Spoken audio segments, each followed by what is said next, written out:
ഖജനാവിൽ പൂച്ച പെറ്റ് കിടക്കുന്നുവെന്ന പ്രതിപക്ഷ നേതാവിന്റെ വിമർശനത്തിന് മറുപടിയുമായി മന്ത്രി വി ശിവൻകുട്ടി. പൂച്ചയെപ്പോലും പ്രസവിക്കാൻ പ്രതിപക്ഷം സമ്മതിക്കില്ലെന്നും പൂച്ച പ്രസവിച്ച് അവിടെ ജീവിച്ചോട്ടെയെന്നും മന്ത്രിയുടെ പരിഹാസം. പ്രതിപക്ഷ നേതാവിന്റെ കാറിൽ ഡീസൽ അടിക്കാൻ ബുദ്ധിമുട്ടിയില്ലല്ലോ എന്നും ശമ്പളം മുടങ്ങിയില്ലല്ലോ എന്നും വി ശിവൻകുട്ടി ചോദിച്ചു. UDFന്റെ ഒരു എതിർപ്പിനെയും കേന്ദ്ര BJP ഗവൺമെന്റ് എതിർപ്പിനെയും അതിജീവിച്ചുകൊണ്ടാണ് ഇടതുപക്ഷ ജനാധിപത്യ മുന്നണി ഇവിടെ ഈ കഴിഞ്ഞ അഞ്ച് വർഷവും കേരളം ഭരിച്ചത്. ഒരു കുറവും ഒന്നിനും ഉണ്ടായിട്ടില്ല. പൂച്ചയെ കുറ്റം എന്ന് പറയണ്ട. പൂച്ച പ്രസവിച്ച് അതവിടെ ജീവിച്ചോട്ടെ, അവർ അതിനെ ശല്യം ചെയ്യേണ്ട ഒരു കാര്യമില്ല.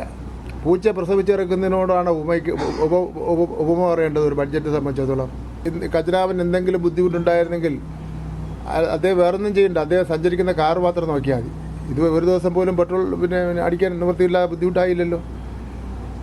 അദ്ദേഹത്തിൻ്റെ TNDAക്ക് എന്തെങ്കിലും ബുദ്ധിമുട്ട് വന്നാൽ, അദ്ദേഹത്തിൻ്റെ ശമ്പളത്തിന് എന്തെങ്കിലും ബുദ്ധിമുട്ട് വന്നാൽ, അപ്പോൾ അദ്ദേഹത്തിൻ്റെ ശമ്പളത്തിനോ അദ്ദേഹത്തിൻ്റെ TNDAക്കോ അദ്ദേഹം സഞ്ചരിക്കുന്ന കാറിനോ എന്തെങ്കിലും ബുദ്ധിമുട്ടുണ്ടായെങ്കിൽ, പൈസ ഇല്ലാത്തതിൻ്റെ പേരിൽ ബുദ്ധിമുട്ടുണ്ടായെങ്കിൽ ഖജനാവ് കാലിയാണെന്ന് പറയാം.